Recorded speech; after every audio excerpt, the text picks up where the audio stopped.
8 దశాబ్దాల చరిత్ర, దేశంలోనే అతిపెద్ద ఎగ్జిబిషన్ నాంపల్లి నుమాయిష్.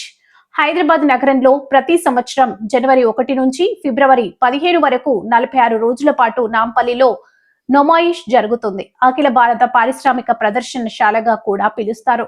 నాంపల్లిలో జరిగే ఈ ప్రదర్శన ప్రసిద్ధి చెందింది. 1938లో 7వ నిజాం ఉస్మాన్ అలీ ఖాన్ నమాయిష్ ను ప్రారంభించారు. మొదట 100 స్టాళ్లను 10 రోజుల పాటు నమాయిష్ పబ్లిక్ గార్డెన్ లో నిర్వహించేవారు. తర్వాత 10 రోజుల నుంచి 15 రోజుల వరకు జరిగేది. 1946లో సర్ మిర్జా ఇస్మాయిల్ ఈ ప్రదర్శన నాంపల్లి ఎగ్జిబిషన్ గ్రౌండ్ కు మార్చారు. పిల్లలు, పెద్దలు, మహిళలు, వృద్ధులు అనే తేడా లేకుండా ప్రతి ఒక్కరూ నుమాయిష్ సందర్శిస్తారు. ఈ ప్రదర్శనలో కేవలం పారిశ్రామిక వస్తువులే కాకుండా పలు రకాల ఆటలు, వినోద కార్యక్రమాలు ఉంటాయి.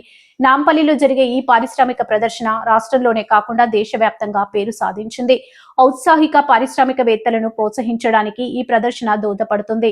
ప్రదర్శన జరిగే 46 రోజుల పాటు ప్రతిరోజు సాయంత్రం నుంచి రాత్రి వరకు తెలంగాణ ఆర్టీసీ నగరంలోని వివిధ ప్రాంతాల నుంచి బస్సులను నడిపిస్తుంది. నుమాయిష్ అనేది ఉర్దూ పదం. నుమాయిష్ అనగా ప్రదర్శన అని అర్థం.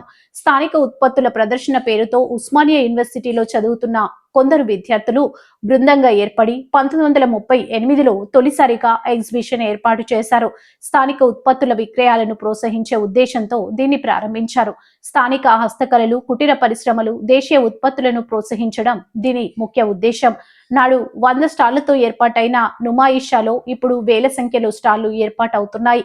ప్రస్తుతం నాంపల్లిలో జరుగుతున్న నుమాయిష్ ను మొదట పబ్లిక్ గార్డెన్ లో ఏర్పాటు చేశారు. కొన్నాళ్లకు వ్యాపారులు స్టాళ్లు పెరగడంతో నాంపల్లిలోని 23 ఎకరాల స్థల విస్తీర్ణంలో ఏర్పాటు చేశారు. దీంతో నాంపల్లి ఎగ్జిబిషన్ గ్రౌండ్ ప్రసిద్ధి చెందింది.